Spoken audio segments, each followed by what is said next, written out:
What is up, football fans around the world? Welcome to Bros Talk Football, another great segment. I'm here with my boy John. John, what's up, my dude? What's going on? Just filling in for Jess. Yeah, Jesse is out on vacation in Hawaii on island time. I get it. I wouldn't want to be here either. But, we're going to go ahead and give you some streamers of the week for week 2. A lot of injuries. First guy I like, tight end. Jared Cook for the Raiders. He was real consistent for me last year. Seems to be a favorite target for week 1 for Derek Carr. 12 targets, 9 receptions, 180 yards. I love Cook too. One of my guys, streamer, is Disley from Seattle. Will Disley, I like that guy. Will Disley, yeah. He, especially with Doug Baldwin out, look for him to get a lot more receptions. He had about just over 100 yards with the receiving touchdown this week, so look for him to get a lot more receptions. Another quick one, running back, Chargers, back up to Melvin Gordon. It's Austin Eckler. He's owned in about 11% of leagues. He had 5 receptions for 39 yards, 5 targets, which is huge for your PPR, half PPR people, with 87 yards and actually a 1 reception touchdown. So, he had an awesome day. I love Phillip Lindsay out of Denver Broncos, my team right here. He had 15 rushes for just over 70 yards. He also had 31 receiving yards for a receiving touchdown. Yeah, that's actually pretty good. I was thinking Royce Freeman was going to have a better day, but he saw a lot of volume, and volume is key. Pats receiver Phillip Dorsett, owned in about 4 to 5% roughly of all leagues. He saw 7 targets, had 7 receptions, 66 receiving yards, and 1 receiving touchdown. I mean, you can ask for a better day, but that's a super solid, consistent day out of a wide receiver. So Phillip Dorsett, Patriots, wide receiver. Another streamer this week, Geronimo Allison out of Green Bay.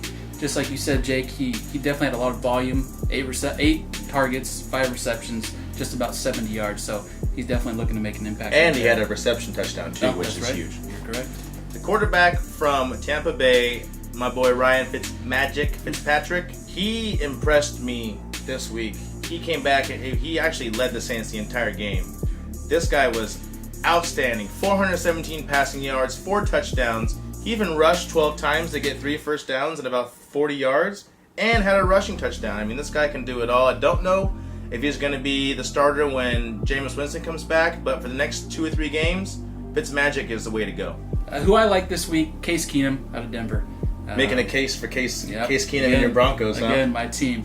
He had 3 touchdowns. He also had 3 picks, but I think that kind of a little bit of jitters there. It's only his second time starting out the season on a new team, and coming from Minnesota, your team.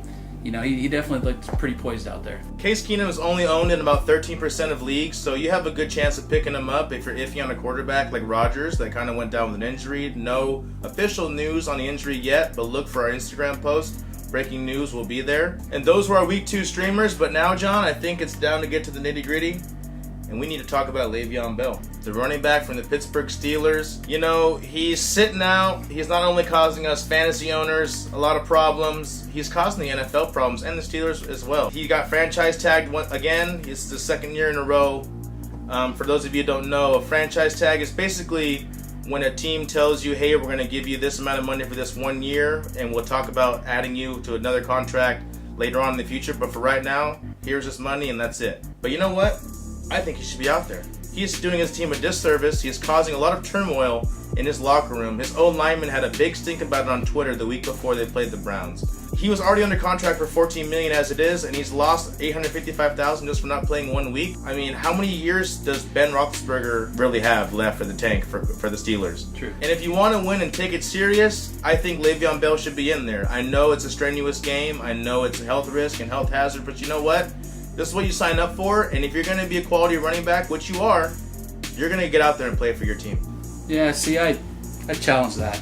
Le'Veon, he should be out there as far as the league standards, but the dude's looking to get paid. You just saw Gurley get paid $15 million over 4 years, so $60 million contract. In his eyes, he's probably a little bit better than Gurley, especially when you're sitting out the whole year. You're really taking less hit on your body. That's about 400 carries over the whole season. You're really not absorbing. Football's not an easy sport to go out there week after week. It's strenuous. Who knows? One play you can get hurt. I get it, but at the same time, it's all about winning. And if the Steelers want to be serious and they want to win, I guess they would be talking to Le'Veon Bell about a different contract. But for right now, I think Le'Veon Bell should be out there. He should be playing. He should want to preserve that love from that Steeler Nation, that Iron Curtain right there. With Antonio Brown getting a new contract for the next 4 years until 2022, I believe, and $68 million, they should be wanting to get out there and stacking those W's and getting their playoff chances going, because right now it's making LeVeon look like a little bit immature. That's sitting out because he's pouting and not getting his ways. But you know what? If I'm LeVeon Bell, I'm playing and I'm showing my worth to get even more money.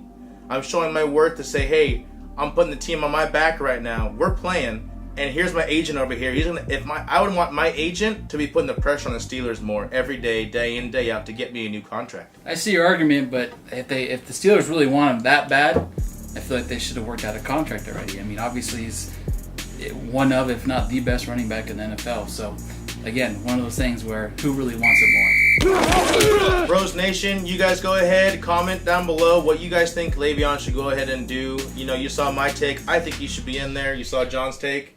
Yeah, I think he should wait it out. Do you think he should wait it out, or do you think he should play? Let us know. Thank you guys for watching our video today and our take on LeVeon Bell and our Week 2 streamers. Go ahead, you know what to do. Like, subscribe, comment. Put this on your mom's Facebook if you want. Go ahead and put it on your Instagram. Make sure to follow us on Instagram and Twitter. Our Twitter handle is bros_talk_ff. Our Instagram is bros_talk_football.